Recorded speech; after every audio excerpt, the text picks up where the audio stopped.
proud people of the Empire State. From the financial and entertainment epicenter of New York City to the sleeping and empty small cities and towns of upstate, which once bustled with manufacturing, mining, and farming. We all know from inspiration, history, and nature, we deserve a return to the success and growth of generations past, a birthright being squandered by corruption in Albany, and the depredations of an insecure, scheming mountebank posing as governor, who loathes both us and himself. As liberty beckoned to enslaved peoples behind the Iron Curtain via American broadcasts after World War II, we now say, believe, rise, and join us. Welcome to Radio Free New York. Hey guys, how's it going? I'm your host, Andrew Hollister, here on Radio Free New York, and I'm in the WYSL studio with Bob Savage. None other. Here I am. So there's a lot to talk about today. Yeah, my mic just wasn't close enough. Sorry, guys. I just readjusted. You probably heard the bump there on the airwaves. There's a lot to talk about today, being Friday, and I don't know how much of it we're gonna get to, but we'll just start out with something kind of fun. You know, if we don't always get to talk about fun, especially when we talk about New York State. A lot of times I'm kind of thinking, we talk about New York State and it's like, man, that sucks. There's always something bad going on. If you don't laugh, you'll cry. Exactly. So somebody passed this along to me on a local news network. I think actually it's Rochester First. It's W Rock. And Channel 8, yeah. Channel 8, yep. And this one's good. This one. So I often talk about how in New York State we win in all the wrong places. I mean, we're winning. Worst in the nation for education, number one for childhood poverty, highest taxes, least amount of freedom, and we've got a new one on the books now, which is yep. And it is that New York State ranks 5th in Bigfoot sightings.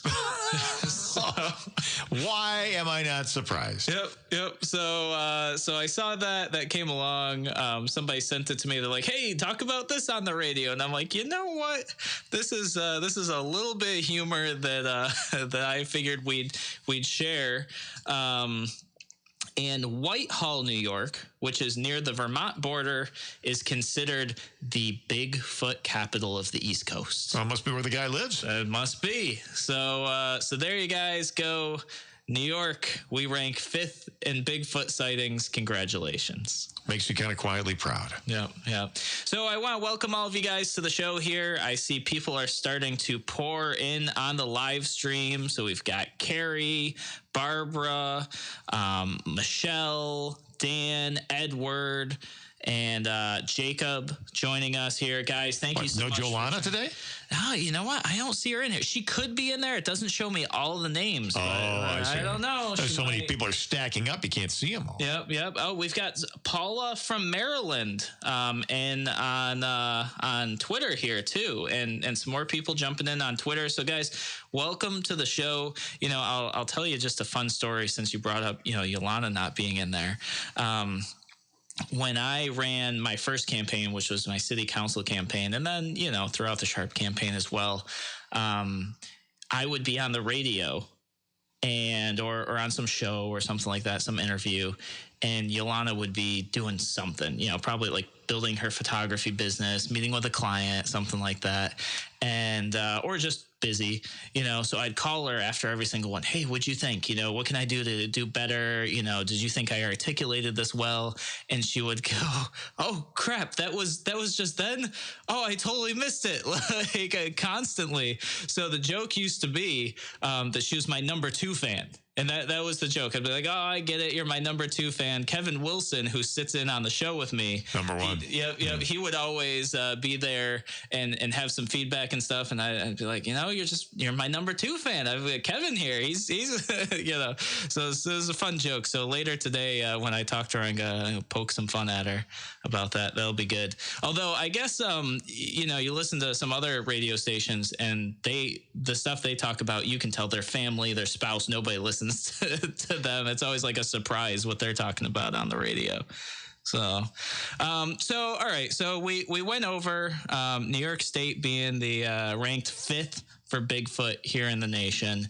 And I've got some stuff to talk about with you guys today that is probably going to bring out some emotions, some anger, maybe, and maybe even some disagreement. So hopefully it'll be a good show. Hopefully everybody will leave unhappy and it'll be a good day.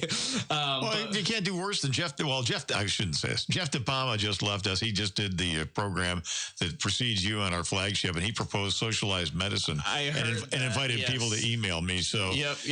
So I'll help with that. I'll help fill up your email box today. One of the things I want to talk about today is the opioid crisis. So, and that's going to be spurred off an article I'm going to share with you guys a little bit later in the show about, people trying to clean up these heroin needles in parks. And it's horrible. Just absolutely terrible. So I'm going to share some of my experiences with that and how I used to think about the opioid crisis and how it's changed. And you guys might disagree with me, but what I want to do is take you through what I used to believe and where I've come and see if we can all kind of like find the way together on this. And then the other thing, as promised, I talked about, I kind of teased this on Monday. We're going to talk about Cuomo's new $175 million job effort, which to me smells a lot like startup New York. We can't get jobs here, without spending money. I mean, that's absolutely the prerequisite. Yep. We've got to just absolutely blow through as much money as possible. As we possibly can. Yeah, absolutely. So those two right there will probably take up the entirety of the show, and I hope you guys call in. So let me give you guys that number now to get you prepped so you can write that number down, because I forgot to put it in the live stream here for you. That number, if you're local, is 585-346-3000. Once again, it's 585-346-3000. And then we've got a toll-free number as well for those of you who might be out of the area. That number is 866-552-1009, 866-552-1009. So guys, jot that down. Of course, if you're listening on the live stream, I'm monitoring the comments, so you guys can, of course, post in the comments, ask a question, all of that. I see some of you guys are already starting to post some stuff, which is great. Talking about, is marijuana legalization under corrupt Cuomo coming any sooner? I'll just give you my brief thought on that. I think that once he's done piling regulations on, it won't really be legalized. Like it'll be kind of like maybe kind of if you can afford it and jump through all these hoops. And it's going to be similar to the tax-free zones around the colleges. Yeah. It's all going to be a cronyism driven kind of thing with very little effect. Look, I mean, legalizing pot is nobody is going to make it a point to go to the expensive state store to buy pot when they can buy it from their current supplier. Yeah, it's just not going to happen. And that's exactly the case. Once you start overregulating things, you just make black market. And guess what? We've already got a thriving black market. So with cigarettes, and now with pot. Yep. So you're not going to really change anything with that. I don't think people will just continue to go to their local dealer for that sort of thing. And then if we happen to not tie up the whole show on those two topics, we'll talk about driver's licenses being suspended over debt in New York State. And I've got a fun Florida man article, but that'll probably happen on Monday. So, all right, guys. So we're going to take a real quick break here on Radio Free New York. And when we come back, we are going to start on the opioid crisis. We'll be back here in a moment on Radio Free New York.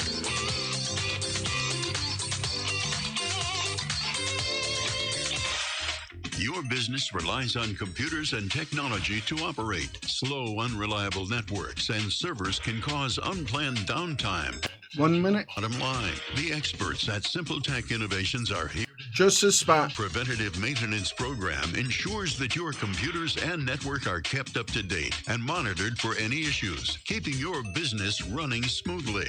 They also help clients achieve HIPAA, PCI, and New York State cybersecurity compliance to keep your network safe and secure. Whatever your business IT needs are, Simple Tech Innovations should be your first call. They've won the best in Rochester 8 years in a row and have an A+ Better Business Bureau rating. Call them today for a free consultation at 585-200-3182. That's 585-200-3182. Simple Tech Innovations.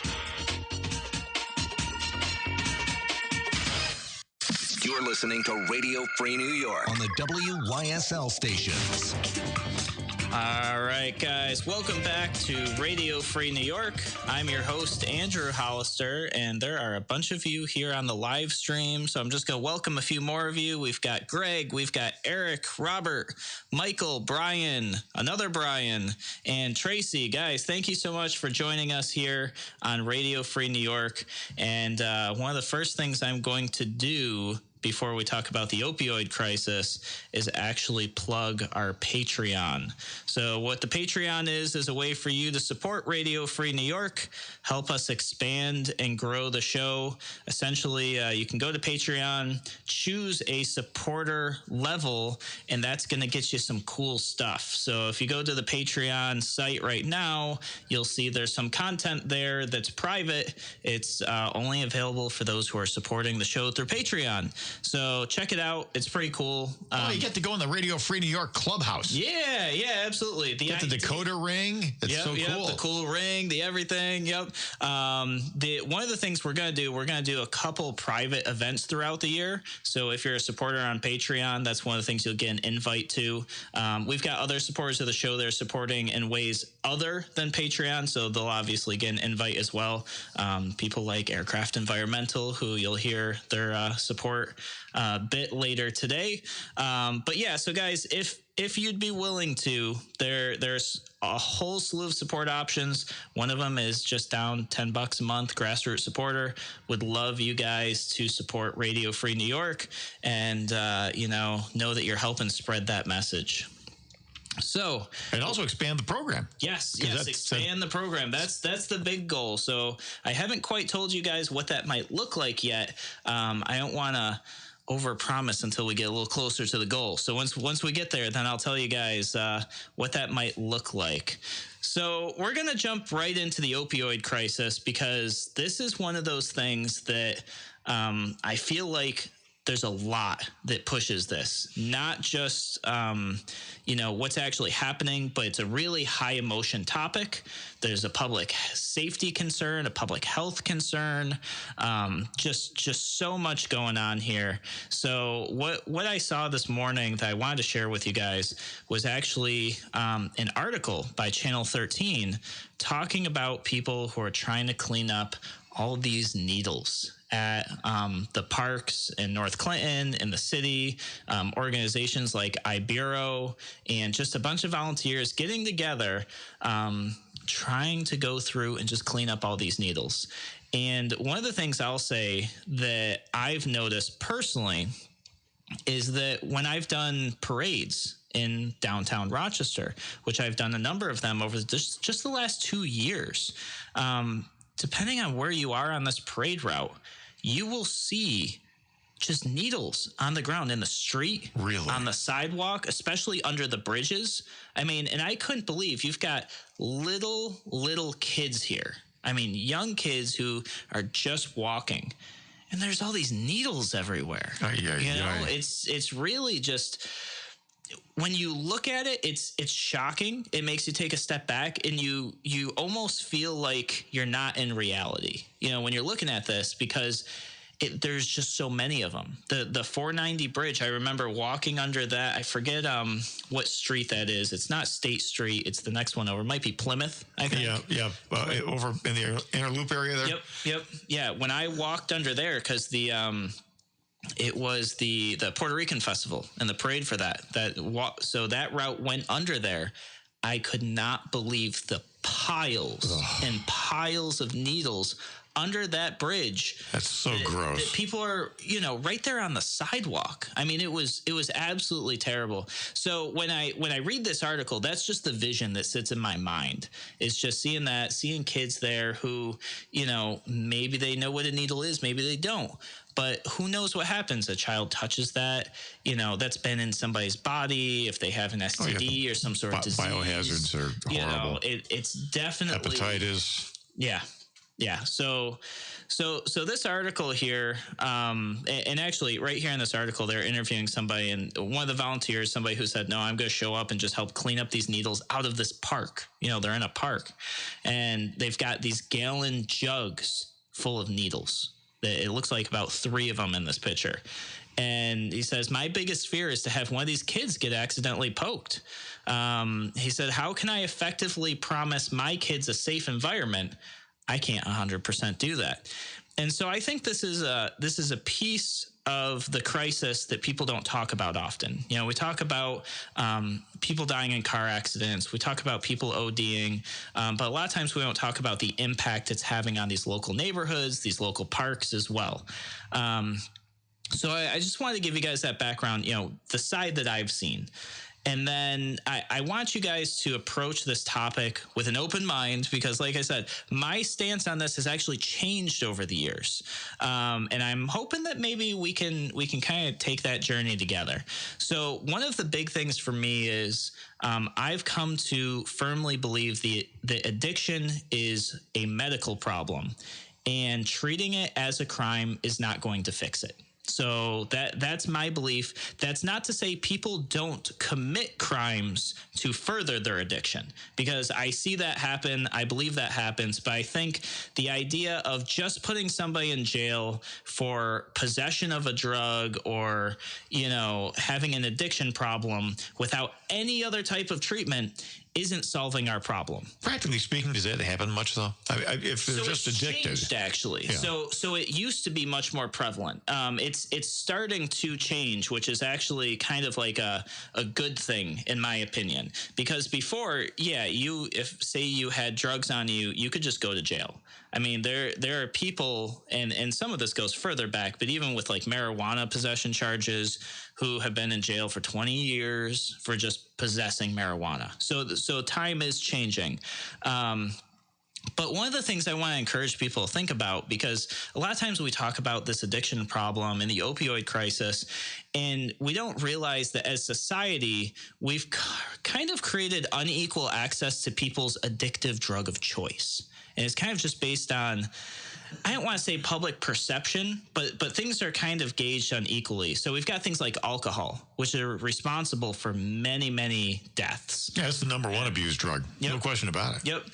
Yet it's available as long as you're of age. You can purchase it. You've got appropriate ID. Fine. We've got things like television, which maybe people don't necessarily die, but it's actually ranked as one of the most addicted things in the United States right now.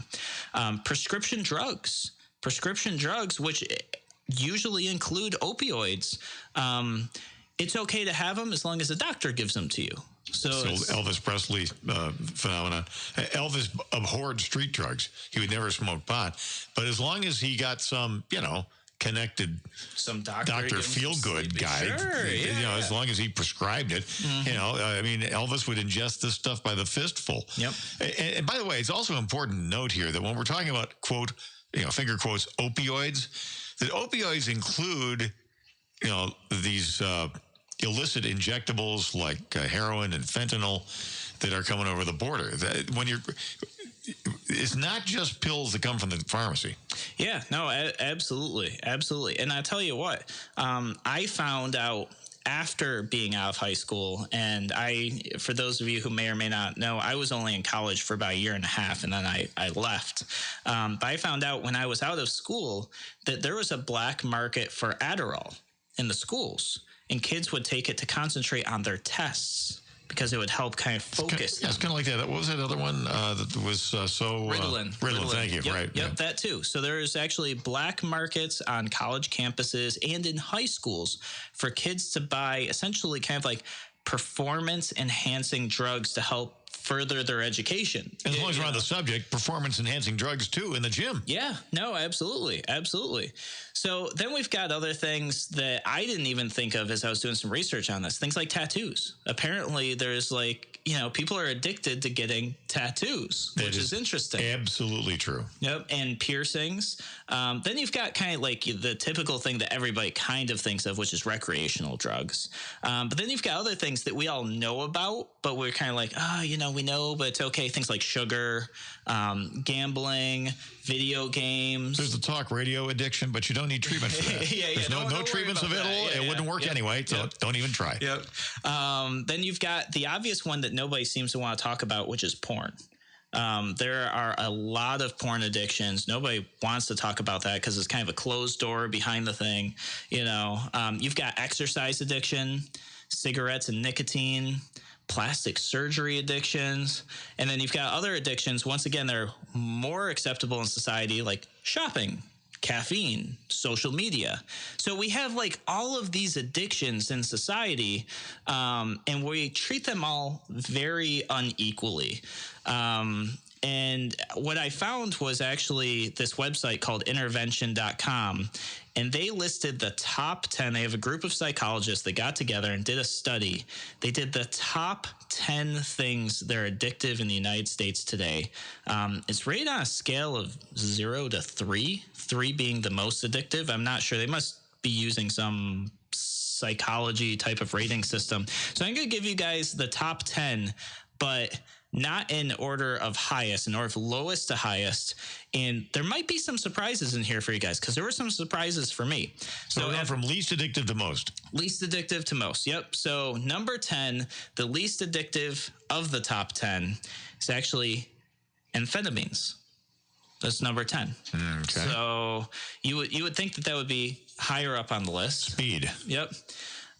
Number 9 is cocaine. Beating out cocaine is peanut butter. Which I totally understand that. Yeah. Isn't that interesting? Then just a little more addictive than peanut butter is alcohol. Then methamphetamine, methadone, nicotine. Methadone is, of course, the artificial heroin. Yep. Nicotine actually comes out above those. Nicotine's next. Then you've got crack cocaine, which I don't actually know the difference between cocaine and crack cocaine. Cocaine you sniff. It's a powder. Okay. And you may have it make contact with your mucous membranes. And crack cocaine is smoked. Oh, it's inhaled. Okay. All right. It's mixed with some kind of a volatile kind of thing that makes it kind of sizzle and pop. Okay. And then they inhale it. It's really gross. Interesting. Number 2 is, and they've got kind of like a long description for number 2, is love. So the emotions, the drive, the chemicals that create. What's that? That shouldn't. What you would call that love, shouldn't be in the list. No, that's not what we're talking about. They're maybe stretching here, but I think if you were to read this, it talks about the chemical reaction that you get in the craving associated with it. Number 1 is heroin, which I think is actually everybody probably knows, because heroin's the biggest thing that people are battling with addiction right now. So that is the top 10. I was not expecting peanut butter to be on the list. That was interesting to me. A couple curveballs in that list, I have to say. Peanut butter being one and love the other. Yeah, love seemed a little like, how did you guys test that one? But I thought that was interesting.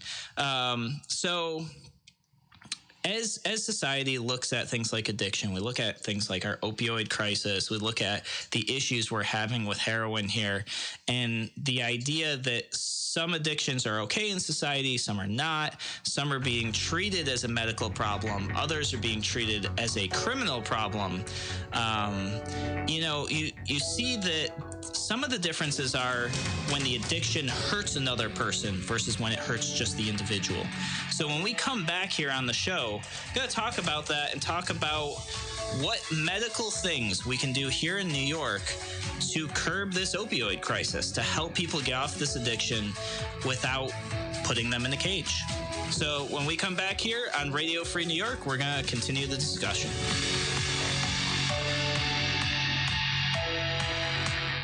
You're listening to the voice of liberty. WYSL. AM 1040 Avon, Rochester, FM 92.1 Rochester, FM 95.5 Spencerport, and WYSL1040.com everywhere. Why do businesses choose to move their website from Wix and Squarespace to Simple Tech Innovations? Maybe it's their excellent customer service or attention to detail. Maybe it's their ability to give a truly customized solution. Or perhaps they just like the fact that Simple Tech is a local small business that builds great relationships with its clients. Whatever the reason may be, you can rest assured knowing that the local team at Simple Tech has your best interest in mind when building or updating your website. They're hands-on and love helping customers achieve their goals. But don't take my word for it. They've won the best in Rochester 8 years in a row and have an A+ Better Business Bureau rating. If your website doesn't match your dreams or isn't achieving your goals, give the professionals at Simple Tech Innovations a call today for a consultation at 585-200-3182. That's 585-200-3182. Simple Tech Innovations. Aircraft Environmental Systems proudly supports Radio Free New York. Rochester-based leaders in climate simulation chambers for America's R&D laboratories. We're experts in troubleshooting, calibrations, custom designs, and consulting for more than 40 years. Industry pioneers, we created the first ever fleet of temperature, humidity, and altitude test chambers available to rent coast to coast. Trained and trusted by environmental chamber manufacturers, we are ACES. Find us at ACES Inc. Namping under the GE. Your business relies on computers and technology to operate. Slow, unreliable networks and servers can cause unplanned downtime and affect your bottom line. The experts at Simple Tech Innovations are here to help. Their preventative maintenance program ensures that your computers and network are kept up to date and monitored for any issues, keeping your business running smoothly. They also help clients achieve HIPAA, PCI, and New York State cybersecurity compliance to keep your network safe and secure. Whatever your business IT needs, Last spot. Simple Tech Innovations should be your first call. They've won the best in Rochester 8 years in a row and have an A+ Better Business Bureau rating. Call them today for a free consultation at 585-200-3182. That's 585-200-3182. Simple Tech Innovations. Radio Free New York on WYSL. AM 1040, FM 92.1, and FM 95.5 West. All right, guys, welcome back to Radio Free New York. Before we continue the discussion on the opioid crisis and what we can do about it, I want to give a couple shout outs to you guys. So here's the benefit of becoming a Patreon early in the game before there's too many people that I can't list all the names. So as you guys know, we've started a Patreon, which is a way that you can support the show monthly with a membership, and you get some exclusive content and things like that. We now have 7 people supporting the show at various levels, and I just want to give a shout out to each of those people and then give you guys a shout out in the comments as well. So we've got Daniel, who signed up today. Thank you so much. Sam and Steven, who signed up yesterday, and Angela as well, who signed up yesterday. Chase, Dr. Culhane, and Carrie. Guys, thank you so much for supporting the show. It really, really helps. You guys are going to help us grow the show and get more of this content out to more people. So thank you very much. I've also got Daniel has in here. He would like me to wish somebody a happy birthday. Okay. And I'm going to try not to butcher the pronunciation of the name.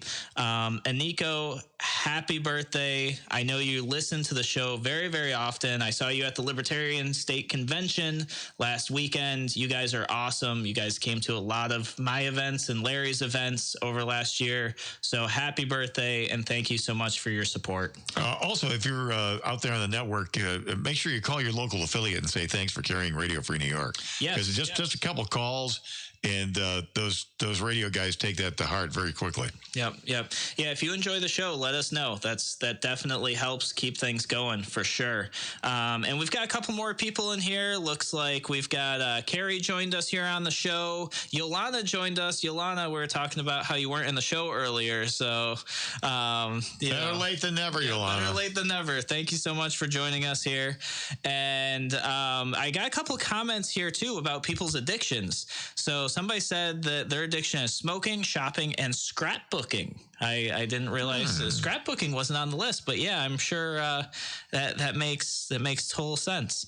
So yeah, I mean, an addiction could be just about anything, anything that causes compulsive behavior. Yep. And something that you find yourself constantly being drawn to, that maybe, you suffer from withdrawal when you step away from. How about cell phones? Wireless devices. So. I think that falls under the social media aspect of people becoming addicted to their social media, that connection. But the devices, I've seen people that just never put that freaking thing down. Well, that reminds me of the No Phone. Remember the No Phone? We talked about the No Phone, where it was a piece of plastic shaped like a cell phone that you could buy on Amazon for like $14, and it was to help people deal with the anxiety of not having a phone in their pocket. It's like a phone pacifier. Yeah. I'm gonna pull this up and drop it in the comments for you guys here. It is definitely an entertaining thing, but also kind of to me it's kind of a sad thing that that's where we are here in society, is that people need that in their pocket to feel safe and to have it as a safety blanket. This idea that you need a piece of plastic in your pocket so you feel safe without your cell phone.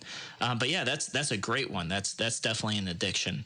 So, all right, guys. So we're going to go back to the opioid crisis. We'll talk about the addiction piece here.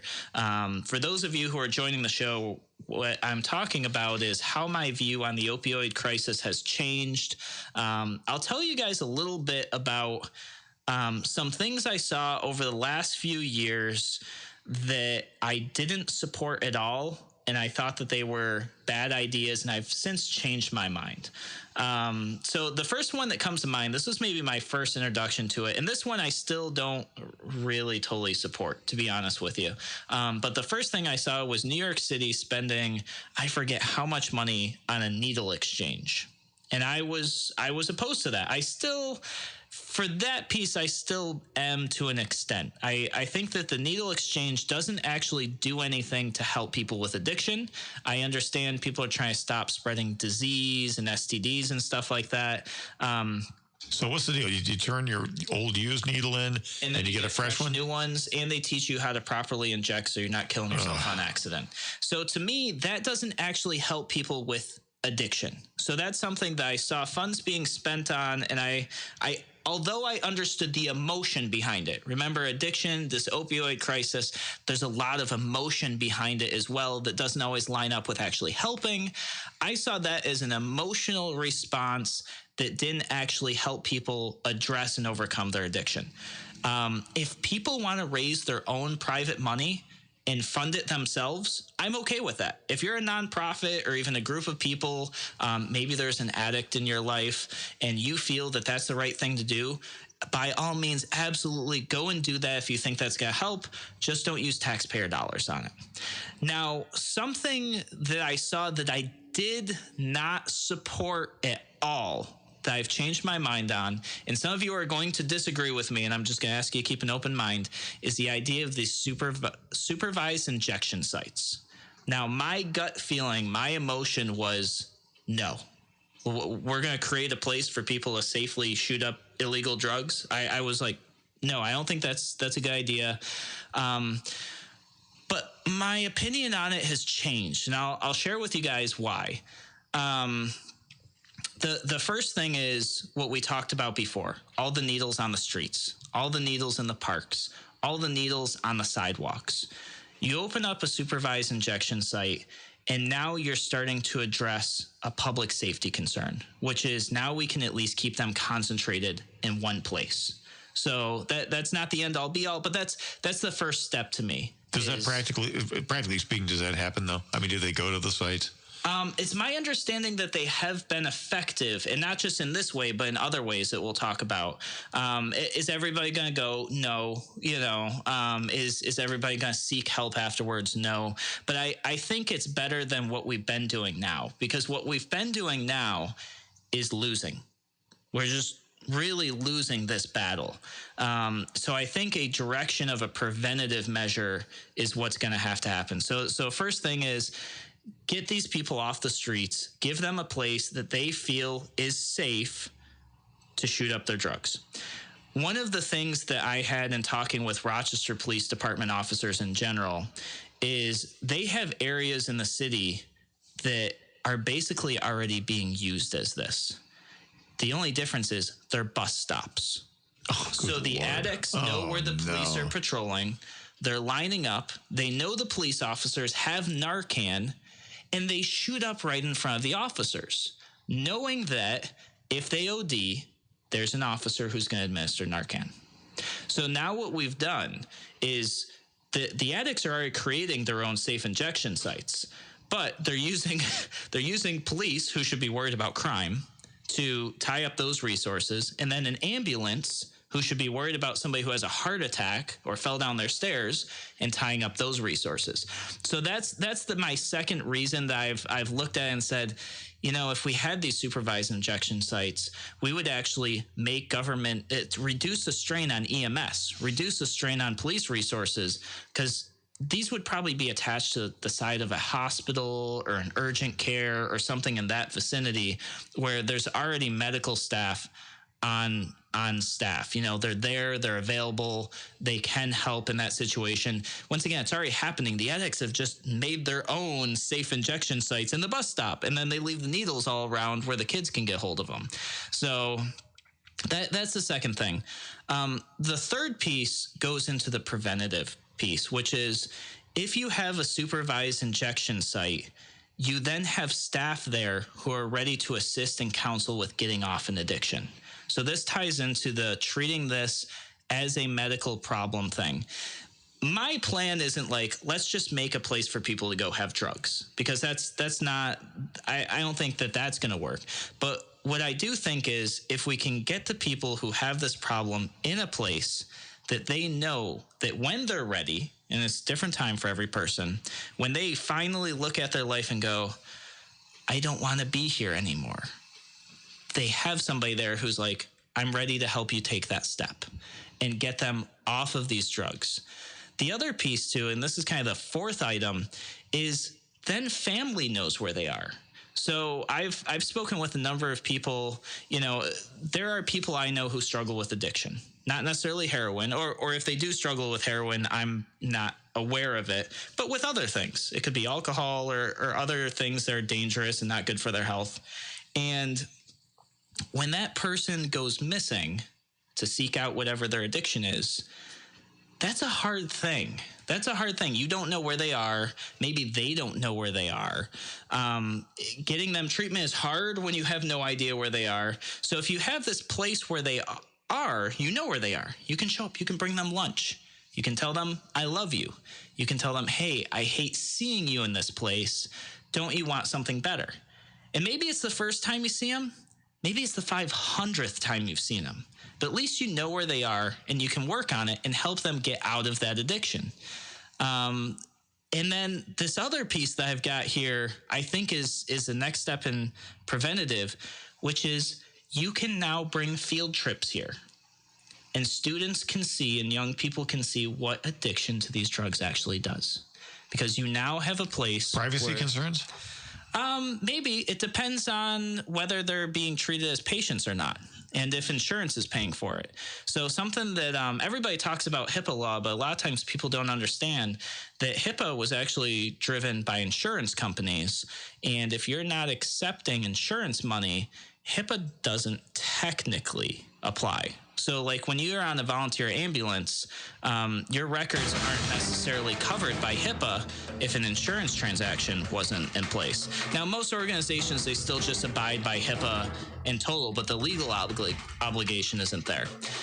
So, guys, those are the first 5 things that really, as time went on, made me think that maybe a supervised injection site could be the steps that we need to take to solving this opioid crisis. We'll be back here on Radio Free New York in a minute.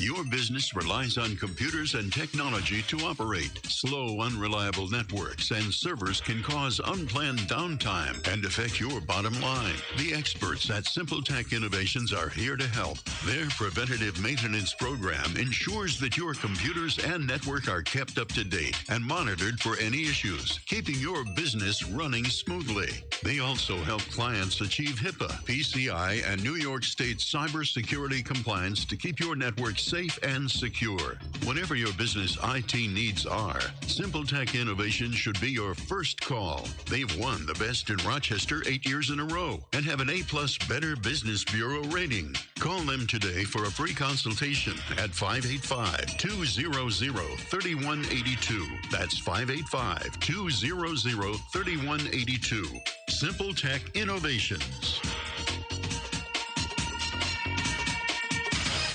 A reminder from Abate Monroe County. American bikers aim toward education. Distracted driving is dangerous, so pull over and eat. Don't try to read your mail and newspaper, and stay off your cell phone. Make a mental note to be more alert, making it a habit to expect the unexpected. Remember to look twice. Save a life. Train yourself to watch for motorcycles which are harder to see. Join Abate, and your family will be protected with a free $4,000 accident policy. Ride safe. Ride free. Ride often. Abate. If you ride with us. Google Abate Monroe County. Why do businesses choose to move their website from Wix and Squarespace to Simple Tech Innovations? Maybe it's their excellent customer service or attention to detail. Maybe it's their ability to give a truly customized solution. Last spot. They just like the fact that Simple Tech is a local small business that builds great relationships with its clients. Whatever the reason may be, you can rest assured knowing that the local team at Simple Tech has your best interest in mind when building or updating your website. They're hands-on and love helping customers achieve their goals. But don't take my word for it. They've won the Best in Rochester 8 years in a row and have an A+ Better Business Bureau rating. If your website doesn't match your dreams or isn't achieving your goals, give the professionals at Simple Tech Innovations a call today for a consultation at 585-200-3182. That's 585-200-3182. Simple Tech Innovations. You're listening to Radio Free New York on the WYSL stations.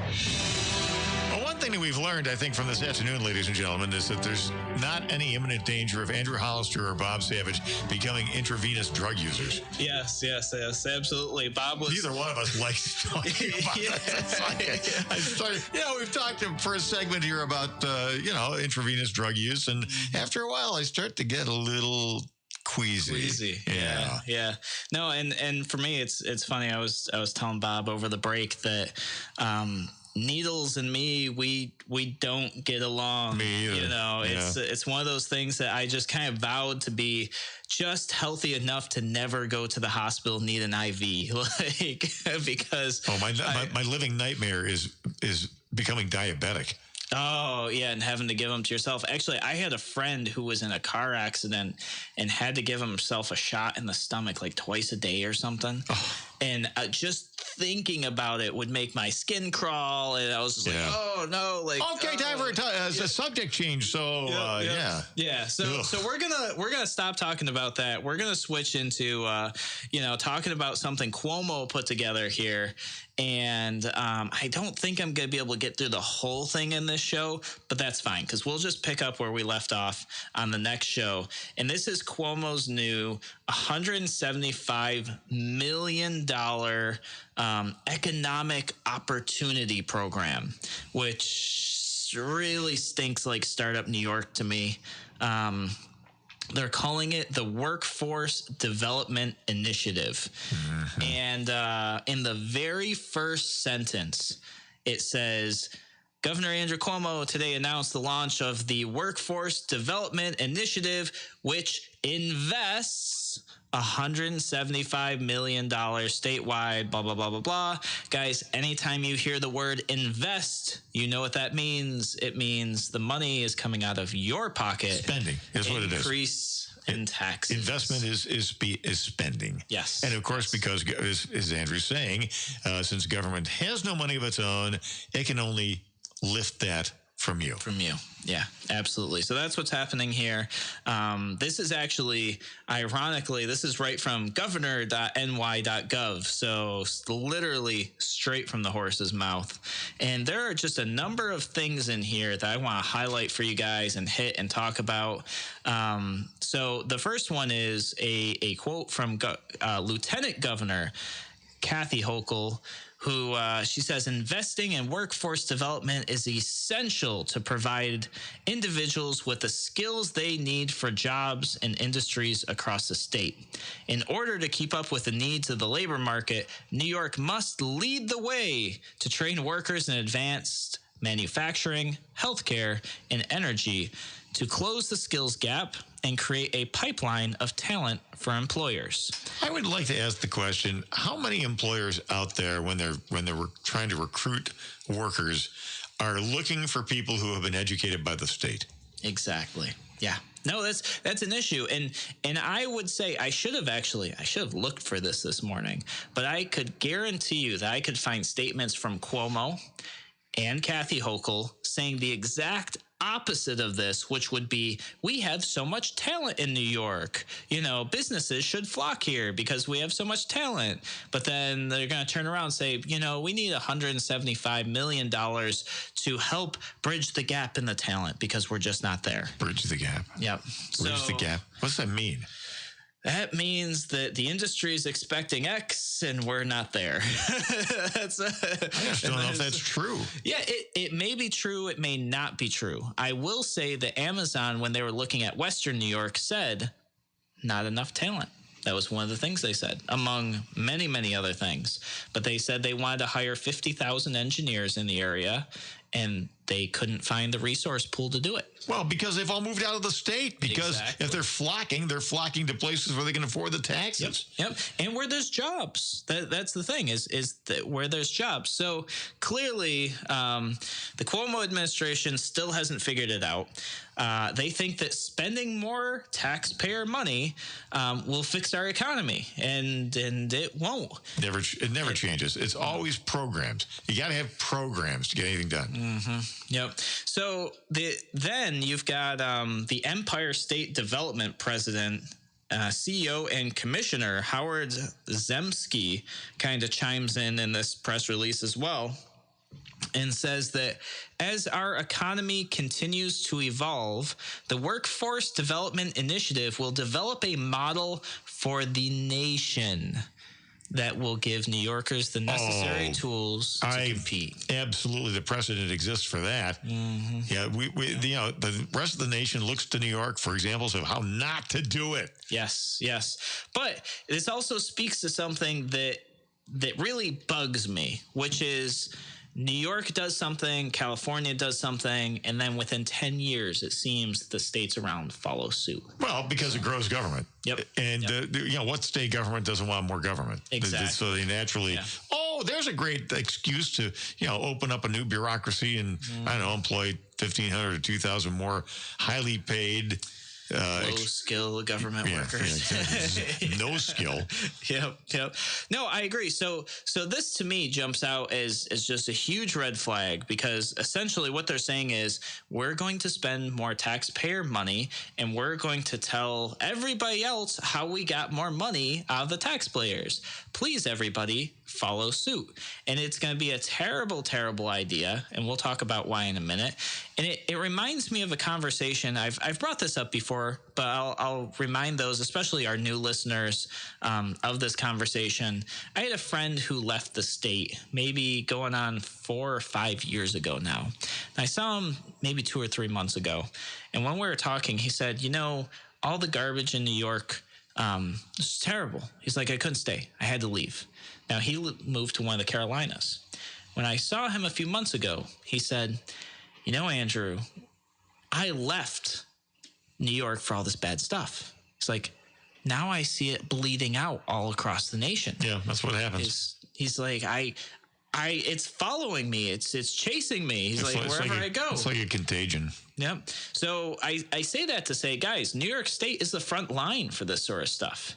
And if we continue to allow it to happen, I guarantee you 50 years from now, the United States is going to look a lot like New York State.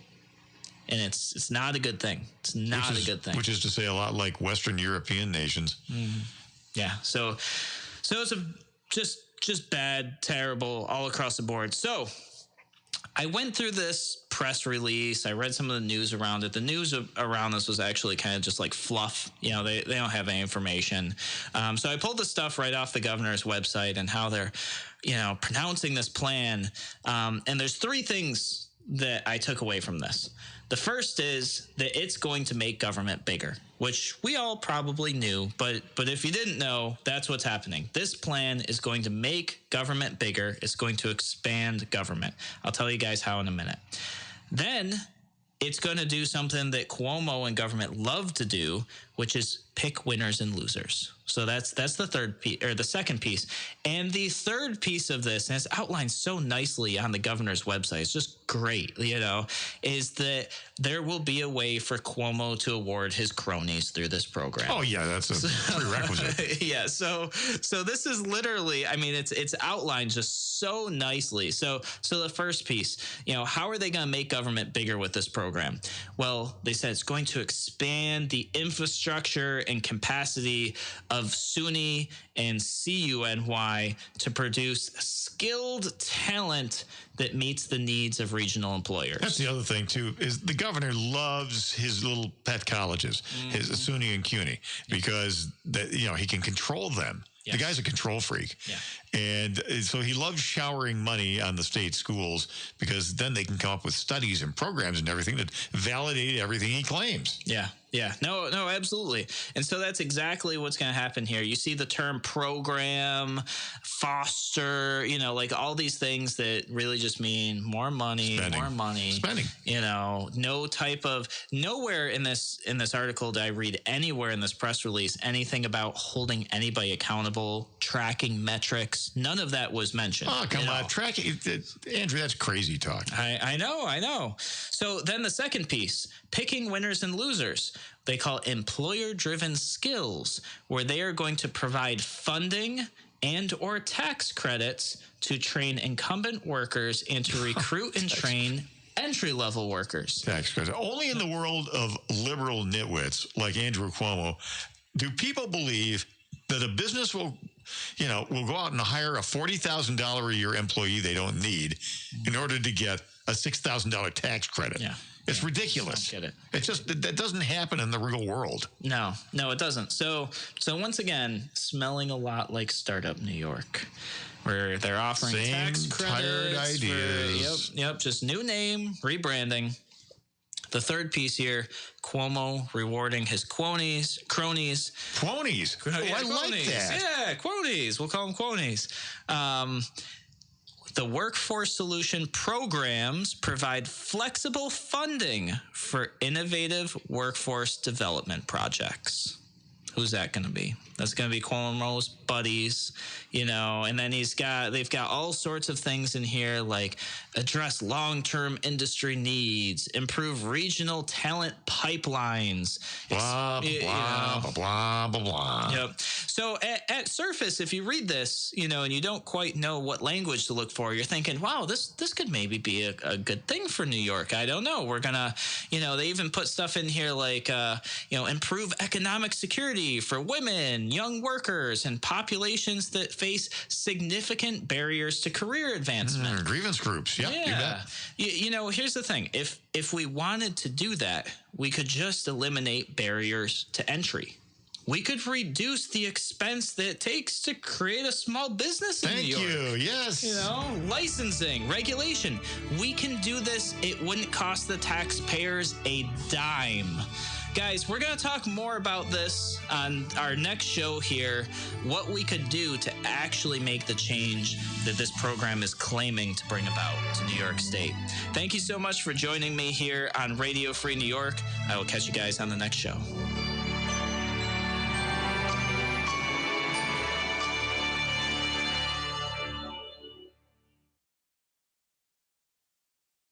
Are you tired of misleading low-payment leases? So are we. That's why Patrick Buick GMC is bringing you transparent leasing. You're not going to need thousands